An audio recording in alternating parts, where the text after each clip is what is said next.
सुबह खैर फिरोज। भाईजान, आपसे कुछ कहना था। बोलो। जब से बड़ी आपा यहाँ रहने लगी है, सारे घर का निजाम उन्होंने अपने हाथों में ले लिया है। हाँ फिरोज, उन्होंने तो सारे घर का नक्शा ही बदल दिया है। भाई देख रहा हूं, और अब घर में भाभी के लिए कुछ करने के लिए रह ही नहीं गया। पता नहीं सारा दिन बैठे क्या सोचती रहती हैं। लेकिन फिरोज, हम उन्हें दफ्तर में भी तो कोई काम नहीं दे सकते। तुम बताओ क्या करें? भाईजान, शादी से पहले भाभी पेंटिंग किया करती थी। फिर आप क्यों ना एक काम करते हैं, भाभी के लिए पेंटिंग का सामान ले दीजिए। इस तरह वो सारा दिन पेंटिंग करते रहेंगे, उनका वक्त भी बीत जाएगा और हमारे घर की दीवारों के लिए पेंटिंग भी नसीब हो जाएगी। वाह फिरोज वाह, तुम्हारे मशवरे की तो दाद देनी पड़ेगी। हम कल ही उनके लिए पेंटिंग का सामान ले आएंगे।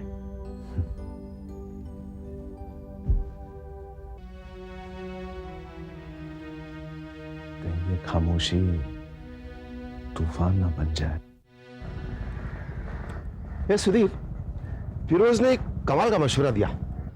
शुरू किसी फॉरेन कोलैबोरेशन की बात की होगी या फिर किसी फॉरेन कंट्री में एक्सपोर्ट की सलाह दी होगी। अरे बिजनेस के अलावा भी कभी कोई जिंदगी में सोचना चाहिए। तो क्या करूं भाई, अपना तो बिजनेस यही है। फिरोज ने कहा कि जब से आपा इस घर में आई है, उन्होंने तो इस घर का सारा निजाम संभाल लिया है। अब नसरीन अकेली बैठी रहती है, उसके पास तो करने को कुछ है नहीं। और तुम तो जानते हो कि अकेला बैठा हुआ दिमाग हमेशा परेशान रहता है। तो हमारे फिरोज साहब ने भाभी की परेशानी का कुछ तो हल बताया होगा। फिरोज ने कहा कि मैं नसरीन को पेंटिंग का सामान ला दूं। दैट्स ग्रेट यार। भाई भाभी शादी से पहले पेंटिंग ही तो किया करती थी, और तुम भी तो मियां उनकी पेंटिंग में मरमिटे थे। मेरा मशवरा मानो तो आज ही भाभी के लिए पेंटिंग का सामान लेकर आओ। वो भी खुश हो जाएंगी और तुम भी खुश। हाँ सही, मुझे भी इस बात का यकीन हो चला है।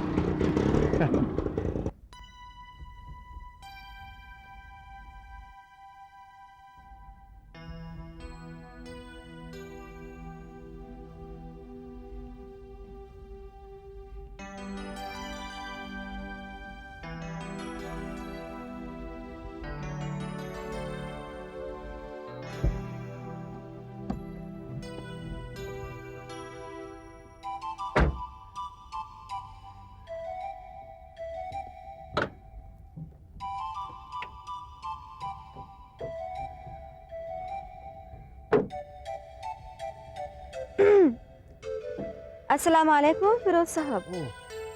वालेकुम अस्सलाम। मैं साहब नहीं, मैडम। मैं भी खुशबू हूँ, मैडम नहीं। कार को क्या हो गया?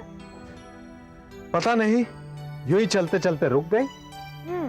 आपकी तरह। क्या मतलब? मतलब बहुत जल्द पूछने लगते हैं, समझने की कोशिश नहीं करते आप। अब खड़े क्या देख रहे हैं मेरा मुंह? कार ठीक कीजिए, ऐसे खड़े रहेंगे आप? ओह, शुक्र खुदा का, दो तार अलग हो गए थे, जुड़ गए। ठीक से जोड़े हैं ना? हाँ, मगर आप ऐसा क्यों पूछ रही हैं? क्योंकि आप हैं ही ऐसे। अब जरा कार चला के देख लीजिए, चलती भी है या नहीं। देख लेते हैं, फिर कहना कि मैं कैसा मैकेनिक हूं। आओ बैठो।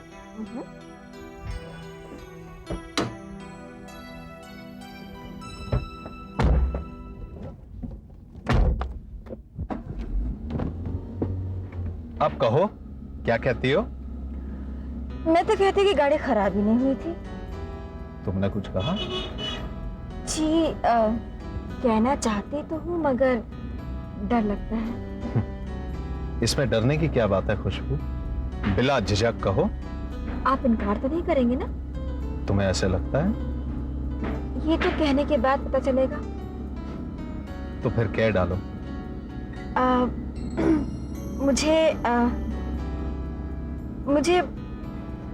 मुझे लिफ्ट मिलेगी? ओफो, क्या उम्मीद थी, क्या सुनने को मिला। क्या हुआ? कुछ नहीं, चलो।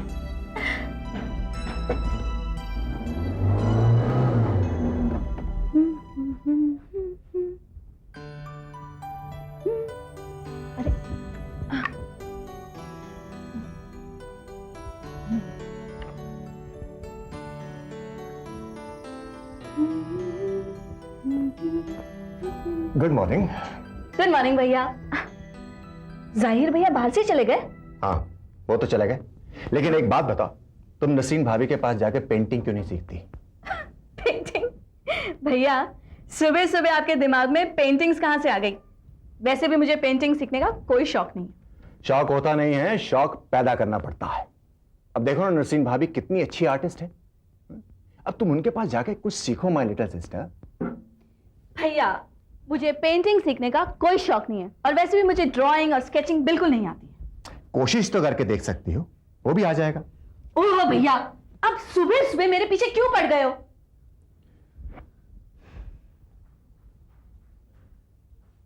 देखो कुसुम, जहीर मेरी बात नहीं समझता और नसीन भाभी बहुत ही सेंसिटिव है। तुम्हारा साथ उनके दिमाग को राहत देगा और वो बेकार की सोच से बची रहेंगी।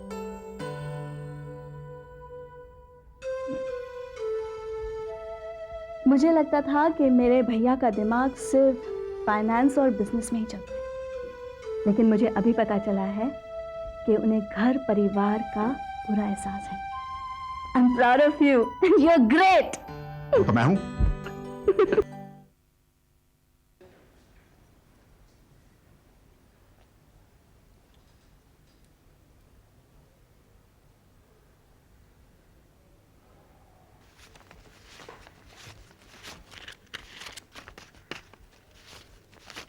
शौकत, साइन करो यहाँ पर।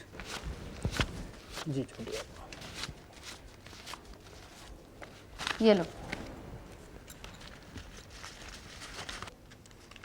छोटी आपा, ये तो 3,300 रुपये है, जबकि मेरी तनख्वाह तो 3,500 रुपये है। हाँ, लेकिन कार की बॉडी में जो खरोंच आई है ना, उसका जुर्माना कौन भरेगा? उसकी मरम्मत कराने में पूरे 210 रुपये खर्च हो गए। शुक्र करो कि सिर्फ 200 रुपये काट रही हूँ मैं। लेकिन छोटी आपा, मैंने ऐसा जानबूझकर तो नहीं किया। हाँ, गलती ज़रूर हो गई, और फिर गलती तो माफ़ की जा सकती है ना? हाँ, गलतियाँ माफ़ की जाती हैं, लेकिन ये गलती नहीं, लापरवाही थी। लापरवाही जो तुम्हारी आदत में शामिल हो चुकी है। अगर भाईजान को पता चल गया ना तुम्हारी हरकतों का, तो नौकरी से निकाल देंगे तुम्हें। अब जाकर होश और हवास में जीना सीखो। जाओ। बहादुर। जी छोटी आपा। बदतमीज कितनी बार कहा है, छोटी आपा नहीं छोटी आपा बोल। जी समझ गया छोटी आपा। ये लो अपने पैसे, इसमें 100 रुपए कम है। लेकिन 100 रुपए कम क्यों छोटी आपा? ज्यादा बोला ना तो सारे पैसे छीन लूंगी। याद नहीं है उस दिन मैंने पकड़ा था तुम्हें सोते हुए? अब आइंदा सोया मत करो, वरना नौकरी से निकाल दूंगी। जाओ यहां से। जीनत, 3 प्लेटें, 5 शीशे के ग्लास और 2 चम्मच गायब हैं, यानी कि 200 रुपए हुए। तुम्हारी तनख्वाह कितनी है? 1500। जी हाँ। ये पूरे 1300 रुपए। यहाँ साइन कर दो। अरे गिन क्या रही है, साइन कर। 1300 रुपए इसीलिए गिन रही हूँ। छोटी आपा, एक बात पूछूं?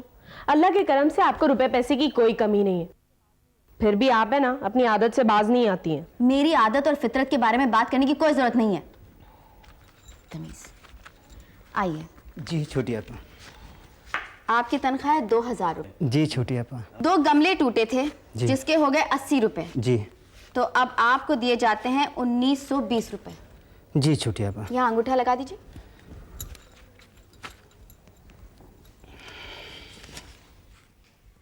जीनत, देखा कितना शरीफ और तमीजदार आदमी है, और एक तू है समझ कर भी नहीं समझती। ये ले अपने 200 रुपए। छोटी आपा, जब पूरी तनख्वाह देनी थी तो फिर काटे क्यों? तू नहीं समझेगी, इसीलिए तू नौकरानी है और मैं मालकिन।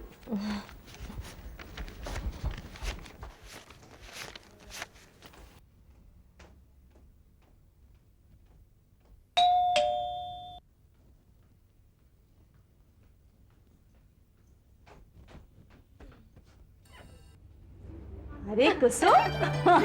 नमस्ते भाभी। नमस्ते नमस्ते। कैसी हो? मैं अच्छी हूँ, आप कैसे हो? बढ़िया। घर में सब कैसे हैं? मम्मी जी, डैडी, दादी माँ, इधर आओ। सब कुशल मंगल। इतने दिनों बाद सही तुम आई तो सही। बैठो यार। भाभी जी, भैया चाहते हैं कि मैं आपसे पेंटिंग सीखूं। मुझसे? हाँ, भैया कहते हैं अगर आप मुझे ब्रश पकड़ना भी सिखा दोगी ना तो मैं एक अच्छी पेंटर बन जाऊंगी। ये तो उनका प्यार है मेरे लिए, वरना मैं तो ब्रश पकड़ना भी भूल चुकी हूँ। भाभी प्लीज ऐसे मत कहिए, मैं आपकी हर बात मानूंगी, लेकिन मुझे आपकी स्टूडेंट बना लीजिए। खुदा खैर करे,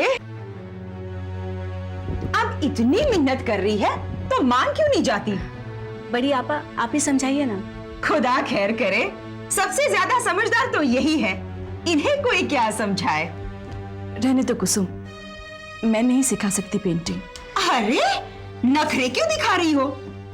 नखरे नहीं दिखा रही बड़ी आपा, आपका हुक्म मान रही हूँ। आप ही ने कहा था इस घर में रंगों की नुमाइश कभी नहीं होगी। खुदा खैर करे, मैंने ऐसा कब कहा? किसी के सामने मुझे नीचा दिखाने का मौका तुम कभी नहीं छोड़ती। बड़ी आपा, मौका मुझे नहीं आपको चाहिए होता है। भाभी मैं चलती हूँ।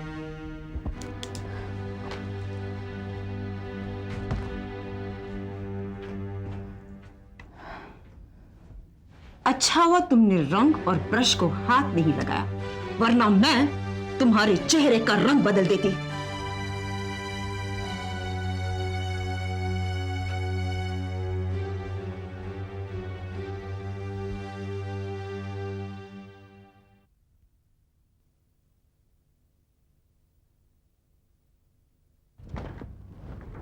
अस्सलाम वालेकुम। वालेकुम अस्सलाम। बैठ। क्या पोजीशन है? जी सब ठीक है। मैंने अपने तरीके से मिस्टर पटेल से पूछताछ की है। उसने लापरवाही तो की है, मगर इतना भी नहीं कि उसे माफ नहीं किया जा सके।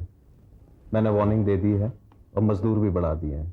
लेकिन मिस्टर शेखर की रिपोर्ट के मुताबिक तो वहां और ब्लास्टिंग की ही नहीं जा सकती। वहां से माल निकलेगा कैसे? मैंने खदान की चारों तरफ देखा है। खदान की दूसरी तरफ से अगर खुदाई की जा सके तो ब्लास्टिंग वाली परेशानी खत्म हो जाएगी। Very good. भाई देखो, ये कंपनी तुम्हारी है, इसके नुकसान और फायदे को तुम अच्छी तरह समझ सकते हो, और अब से गुल टेकड़ी की माइंस की देखरेख तुम्हारी निगरानी में होगी। शुक्रिया। दत्ता एंड कंपनी का बचा हुआ 4000 टन जो माल है ना चाइना के लिए, उसको भी टाइम पे सप्लाई करने की जिम्मेदारी तुम्हारी है। जी हो जाएगा भाईजान। मैं अपने कंपनी की साख को गिरने नहीं दूंगा। मुझे तुमसे ऐसी उम्मीद थी। और देखो, तुम्हें अगर कोई भी बात समझ में नहीं आए ना तो दूल्हे भाईजान से पूछ लेना। वैसे खदान की चारों तरफ चेक करने का मशवरा उन्होंने ही दिया था। अब तुम पर नई माइंस की जिम्मेदारी डाली जा सकती है। आपकी और दूल्हे भाई की रहनुमाई रही तो इंशाअल्लाह मैं आपको कभी शिकायत करने का मौका नहीं दूंगा।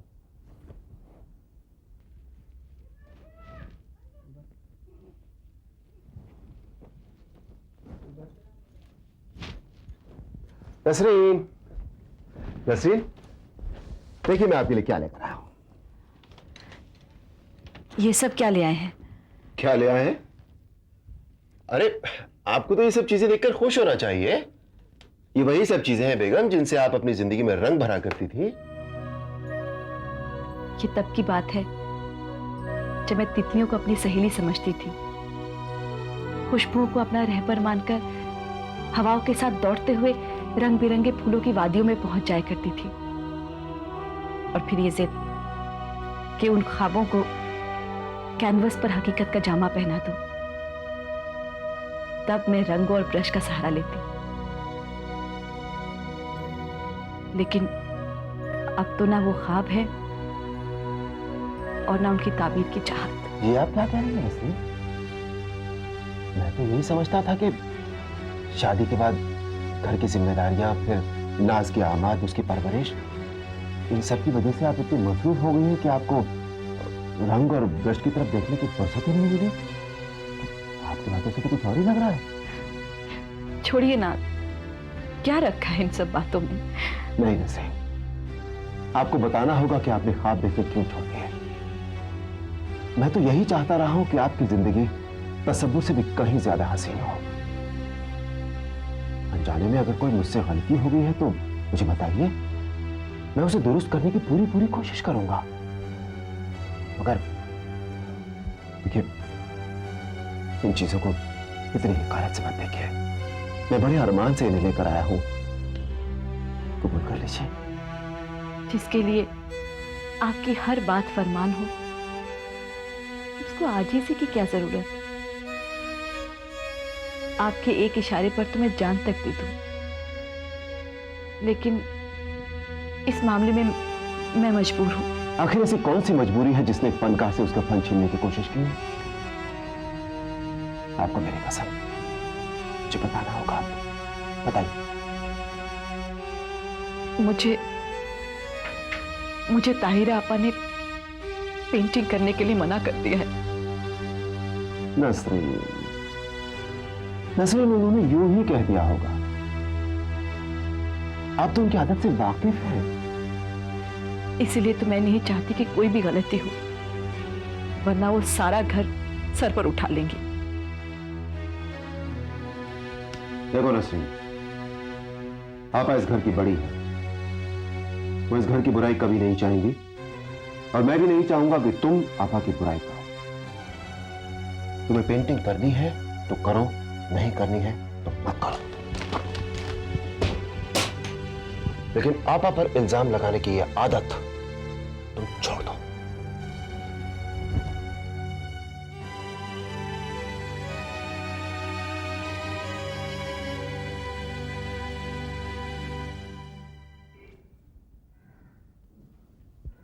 अस्सलाम वालेकुम भाभी। वालेकुम अस्सलाम। ये क्या भाभी, भाईजान इतने प्यार से आपके लिए पेंटिंग का सामान लाए और आपने उसे लेने से इनकार कर दिया। क्या इतने सालों बाद तुम्हारे भाईजान को याद आया कि मैं कभी पेंटिंग किया करती थी? भाभी, देर से ही सही, पर उन्हें याद तो आया। आपके इस तरह इनकार करने पर भाईजान को कितनी तकलीफ पहुंची। मैं तो इतना ही कहूंगा कि ये आपकी ज्यादती है। फिरोज, तुमसे एक इल्तिजा है, आइंदा मेरे और मेरे शौहर के मामलात में कभी दखल मत देना।